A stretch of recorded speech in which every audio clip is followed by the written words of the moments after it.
మోసపోదు. ఇవి చెప్పనా అంటే మేము చెప్తున్నాము అంటారు. కానీ స్ట్రెస్ దేని మీద చేస్తున్నారు అంటే దేని మీద ఒత్తిడి చేస్తున్నారు అంటే అది మీ మనసాక్షి చెప్పాలి. ఒత్తిడి అంటే చర్చకు పోతున్నారు, ఒత్తిడి దేని మీద చేస్తున్నారు? విధేయత మీద చేస్తుండ్రా, ఈ ఆజ్ఞల మీద చేస్తుండ్రా, లేకుంటే దేని మీద ఒత్తిడి చేస్తున్నారు?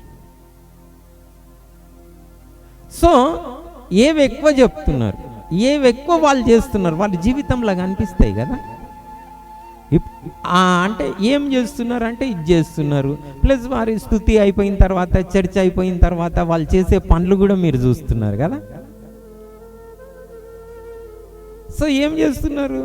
ఏమైనా ఇప్పుడు మీరు చెప్పిన దాంట్లో విధేయత చూపిస్తుండ్రా? చెప్పినా తక్కువ చెప్పి అవి కూడా చేస్తారు.